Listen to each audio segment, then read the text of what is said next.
ठीक है, system of particle का एक नेक्स्ट एग्जांपल लेते हैं और ये अच्छा क्वेश्चन है और ये कोई एक टिपिकल क्वेश्चन नहीं है सिस्टम ऑफ पार्टिकल का, और ऐसे ही हम किसी भी सिस्टम ऑफ पार्टिकल के क्वेश्चन को अप्रोच करते हैं। एक एग्जांपल लिया था, अब ये दूसरा, इनफैक्ट ये एस सी वर्मा का क्वेश्चन है, तो ये एस सी वर्मा का ठीक है, ये क्वेश्चन यहाँ पे मैं तुम्हें ठीक है दिखाई देता हूँ। तो इसमें ठीक इसमें बोला गया है, ठीक क्वेश्चन क्या है, क्वेश्चन में बोला गया है कि यहाँ पर एक मिनट, क्वेश्चन में बोला गया है कि a small body of mass m placed over a larger mass capital M, ठीक है, तो ये स्मॉल ब्लॉक है और ये लार्जर ब्लॉक है, ठीक है, whose surface is horizontal near the smaller mass and gradually curves to become vertical। मतलब बिल्कुल ये वाला जो पोर्शन यहाँ पे वेज का जो सरफेस है वो ऑलमोस्ट हॉरिजॉन्टल है, मतलब ये ब्लॉक बिल्कुल हॉरिजॉन्टली रेस्ट पर ही यहाँ पर रहेगा इक्विलिब्रियम में, अगर ब्लॉक को वेज के ऊपर रखते भी हैं, क्योंकि जो लास्ट वाला पोर्शन है ना बिल्कुल हॉरिजॉन्टल है। अगर कर्व्ड होता तब तो ये स्लाइड करने लगता, लेकिन जो लास्ट वाला पार्ट है वो बिल्कुल हॉरिजॉन्टल है, ब्लॉक आसानी से इक्विलिब्रियम में वेज के सरफेस के ऊपर ठीक है रखा हुआ है। ठीक है, इसके बाद क्या कहा गया है, इसके बाद कहा गया है कि ठीक है, अब बोला गया कि the smaller mass is pushed on the larger mass at a speed v and the system is left to itself। मतलब बोला गया कि हम वेज को टच नहीं करते हैं, हम ब्लॉक को मान लो हिट करके v वेलोसिटी प्रोवाइड कर देते हैं, ठीक है, ब्लॉक को हिट करके v वेलोसिटी प्रोवाइड कर देते हैं, ठीक है, और सारे सरफेसेस स्मूथ है, तो एक एक करके बाकी चीज़ें कैलकुलेट करनी है। तो बाकी चीज़ें कैलकुलेट करने से पहले थोड़ा बहुत इन दोनों ब्लॉक्स का अपना अपना मोशन होगा कैसा, ठीक है, यही क्वेश्चन है। तो इसके लिए कहाँ गया, ठीक है, क्वेश्चन में बोला गया है कि स्मॉल ब्लॉक है, लार्जर ब्लॉक के ऊपर रखा गया है, ठीक है, स्मॉल ब्लॉक है, लार्जर इस तरह से वेज के ऊपर रखा गया है, और इसका जो सरफेस है यहाँ पर हॉरिजॉन्टल है, यहाँ पे वर्टिकल है।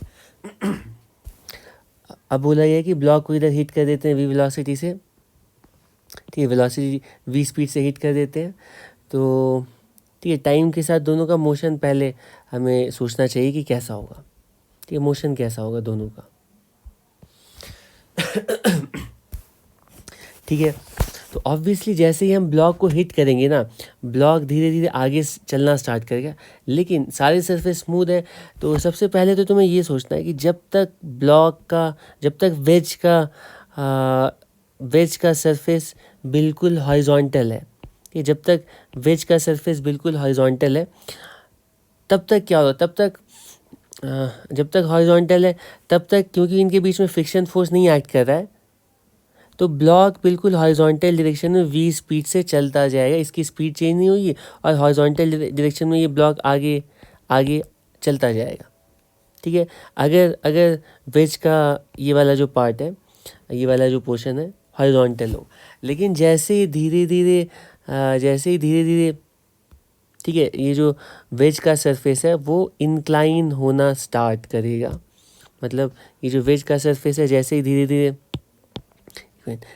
वेज का सरफेस कुछ यूँ इस तरह से कर्व होना स्टार्ट करेगा, जैसे ही वेज का सरफेस कर्व होना स्टार्ट, तो क्या होगा ये भी समझना मुश्किल नहीं है कि ब्लॉक क्या करेगा, वेज को ठीक है कुछ एंगल पे पुश करना स्टार्ट करेगा, ब्लॉक और वेज के बीच में फोर्स एक्ट करना स्टार्ट करेगा, ठीक है, ब्लॉक है वेज है, ठीक है, तो तुम समझ सकते हो कि ब्लॉक की वजह से वेज के ऊपर फोर्स कुछ एंगल पर एक्ट करना स्टार्ट करेगा, और इस फोर्स की वजह से क्या होगा,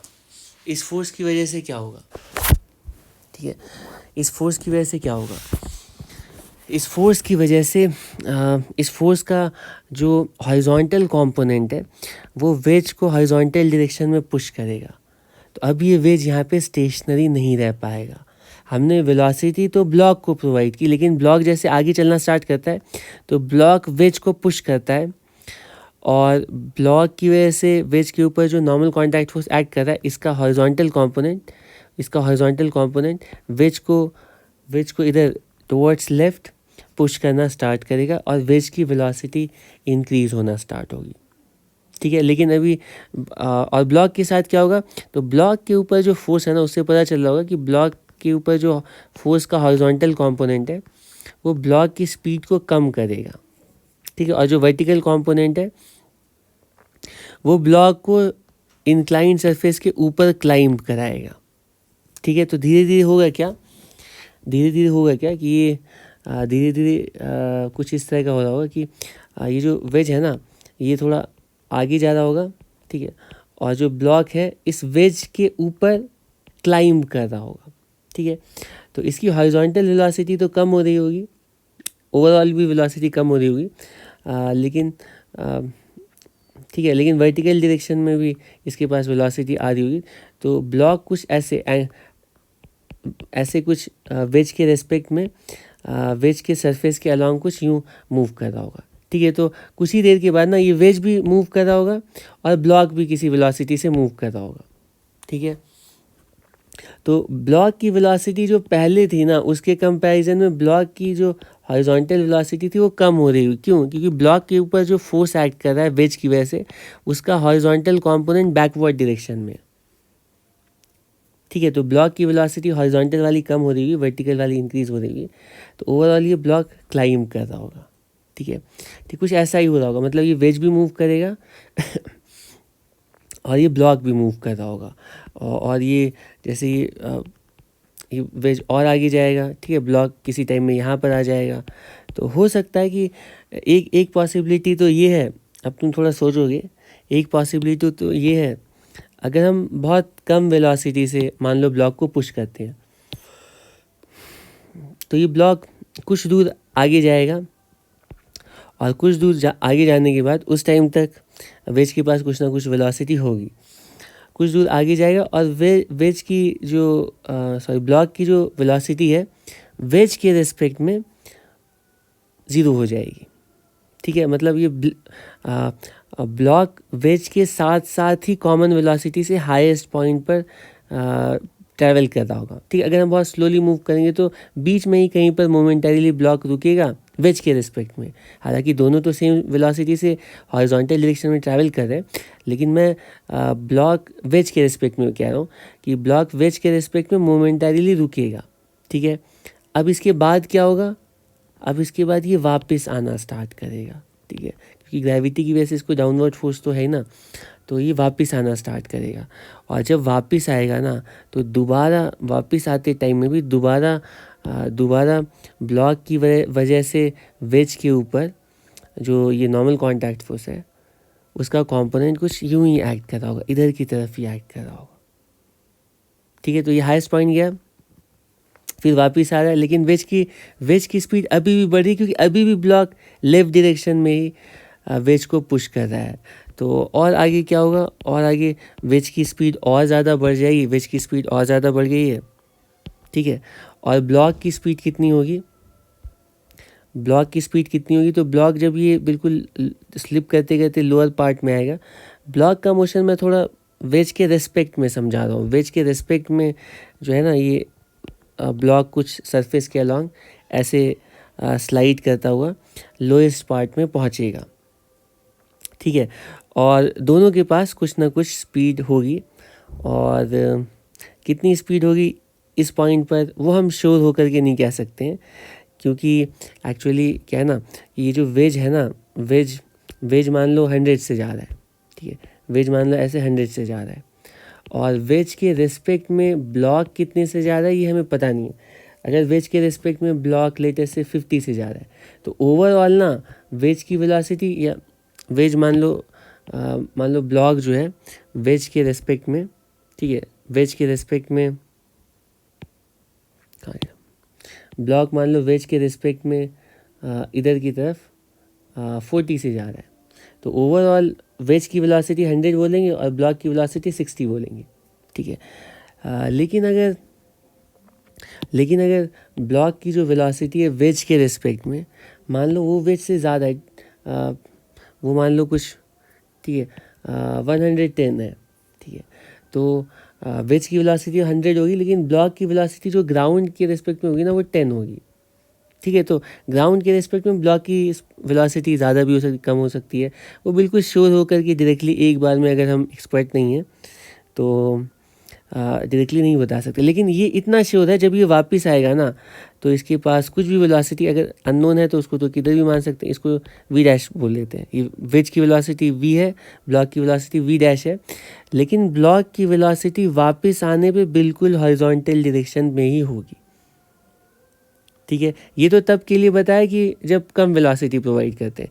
जब इसको बहुत ज़्यादा वेलोसिटी से ब्लॉक को हम प्रोजेक्ट करेंगे, ठीक है, अगर हम बहुत ज़्यादा वेलोसिटी से ब्लॉक को वेज के ऊपर प्रोजेक्ट करेंगे तो ऐसा भी हो सकता है कि ये भी पॉसिबल है कि ये जो ब्लॉक है ना सिर्फ यहाँ तक नहीं पहुँचे। तुम समझ पा रहे हो, कुछ टाइम के बाद ब्लॉक जो है ना ये हाईएस्ट पॉइंट पे, मतलब वेज के हाईएस्ट पॉइंट पे पहुँचेगा, और तब भी ब्लॉक के पास कुछ ना कुछ वर्टिकल वेलोसिटी बचेगी। ठीक है। तो ये आगे जाएगा, ठीक है, और वर्टिकल वेलोसिटी होने का मतलब ये जो ब्लॉक है ना यहाँ नहीं रुकेगा, वो ऊपर ऊपर जंप कर जाएगा, और इस टाइम में ना दोनों आगे जा रहे होंगे। ठीक है। और फिर ऊपर जाएगा, फिर वापस आएगा, और फिर हो सकता है वेज पर ही लैंड करेगा या नहीं, ये अभी इसी क्वेश्चन में लास्ट पार्ट है। तो ओवरऑल मोशन तुम गेस कर सकते हो कि कैसा होगा। ठीक है। थोड़ा बहुत आइडिया लेना था कि ओवरऑल ये दोनों ब्लॉक्स और वेज कैसे कैसे ट्रैवल करेंगे। एक एक करके स्टेप बाय स्टेप हम हर पार्ट को सॉल्व करना स्टार्ट करते हैं। तो सबसे पहले क्वेश्चन में क्या कहा गया है? ठीक है, सबसे पहले क्वेश्चन में क्या कहा गया है? क्वेश्चन में कहा गया है कि find the speed of the larger block when the smaller block is sliding on the vertical part. ठीक है। तो जब ये, ठीक है, आगे चलते चलते कुछ टाइम के बाद जब ये ब्लॉक, ठीक है, लार्जर, ठीक है, ठीक है, जब चलते चलते कुछ टाइम के बाद ये जो, ठीक है, लेटर से ये जो वेज है ये कुछ आगे चला गया है, और उस टाइम में, ठीक है, ब्लॉक कुछ यहाँ पे पहुँच गया है। ठीक है, इसके वर्टिकल पार्ट में पहुँच गया है। तो क्वेश्चन में बोला गया कि जब ये ब्लॉक आगे चल के वर्टिकल पार्ट में पहुँचा होगा तो वेज की वेलोसिटी कितनी होगी। स्टार्टिंग में तो ब्लॉक की वेलोसिटी हमें बता दी गई है, वो v के इक्वल है। ठीक है। और वेज स्टार्टिंग में रेस्ट पे है। अब क्वेश्चन में पूछा गया कि जब ये ब्लॉक हाईएस्ट पॉइंट पर पहुंचा है तो उस टाइम में वेज की वेलोसिटी कितनी है। ठीक है। ठीक है, तो सॉल्व करना स्टार्ट करते हैं। ठीक है, सॉल्व करना स्टार्ट करते हैं। तो सॉल्व करने के लिए हम सोचेंगे, इसमें हमें वेलोसिटी ही पूछी गई है, तो वेलोसिटी पूछने का मतलब वर्क एनर्जी या इम्पल्स मोमेंटम थ्योरम या फिर दोनों। तो यहाँ पे क्या अप्लाई करना चाहिए?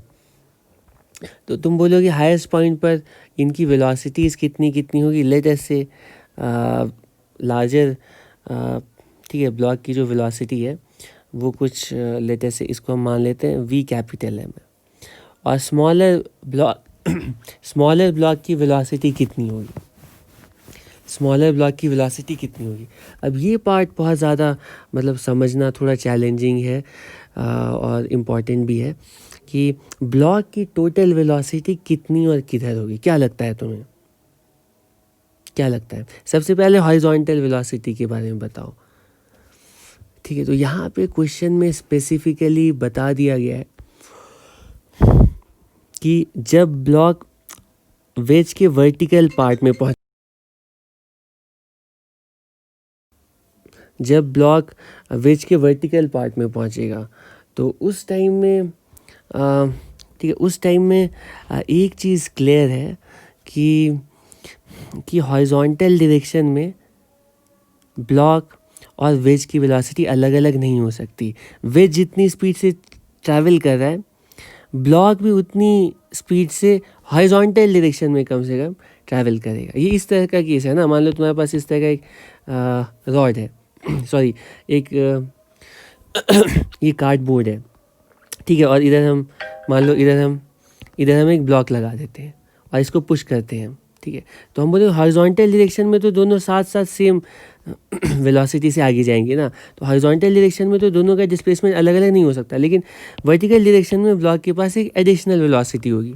तो हम बोलेंगे ब्लॉक के पास एक वेलोसिटी तो हॉरिजॉन्टल डायरेक्शन में वॉल की, ये कार्डबोर्ड की इक्वल है, और एक एडिशनल वेलोसिटी वर्टिकल डायरेक्शन में। तो रिजल्टेंट वेलोसिटी जो ब्लॉक होगा ना, कुछ ऐसे मूव कर रहा हो।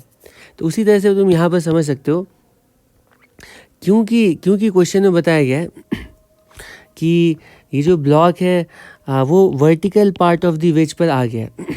तो इस टाइम में ब्लॉक और वेज की वेलोसिटी अलग अलग हॉरिजॉन्टल डायरेक्शन में नहीं हो सकती। तो ब्लॉक की टोटल वेलोसिटी में एक पार्ट तो हमें ऑलरेडी पता है, हम बोलेंगे कि ब्लॉक की वेलोसिटी का जो हॉरिजॉन्टल कंपोनेंट है, इसको लेटर से इसको और कुछ नहीं, हमें वी कैपिटल एम ही लिखना पड़ेगा। या एक काम करते हैं, हम इनका जो नाम है ना, ये कैपिटल एम स्मॉल एम में नहीं करते, V1 V2 में करते हैं, ठीक है, चलेगा। तो हम V1 V2 में दोनों की वेलोसिटी लिखने जा रहे हैं। तो जो ब्लॉक की वेलोसिटी है, ठीक है, ब्लॉक की वेलोसिटी है उसको लेटर से ही V1 है। तो सॉरी, वेज की जो वेलोसिटी है वो V1 है, V1 ही हमें कैलकुलेट करनी है। ब्लॉक की वेलोसिटी कितनी होगी, तो V1 तो होगी हॉरिजॉन्टल, लेकिन साथ साथ ब्लॉक के पास एक वेलोसिटी वर्टिकल डायरेक्शन में भी होगी, ठीक है, हो सकती है। कितनी होगी हमें पता नहीं है। तो ब्लॉक की जो रिजल्टेंट वेलोसिटी होगी ना, वो कुछ यू एंगल पर होगी, ठीक है। तो वेज की और ब्लॉक की टोटल वेलोसिटीज़ कितनी है, वेज की V1 हम अज्यूम कर रहे हैं हॉरिजॉन्टल डायरेक्शन में, तो ब्लॉक की जो वेलोसिटी है वो भी V1 होगी हॉरिजॉन्टल में, और वर्टिकल में V2 अज्यूम कर रहे हैं। तो यहाँ पे V1 और V2 दो वेरिएबल्स हैं, ठीक है, हमें इन दोनों की वैल्यू चाहिए, ठीक है। V1 इनफैक्ट V1 की ही चाहिए, लेकिन हम सोचेंगे यहाँ पे अगर इक्वेशन फॉर्म करेंगे तो V1 V2 दो अननोन आएंगे, तो दो इक्वेशन भी चाहिए होगी हमें सॉल्व करने के लिए। तो क्वेश्चन में बोला गया कि जब ब्लॉक हाईएस्ट पॉइंट पर पहुँचा है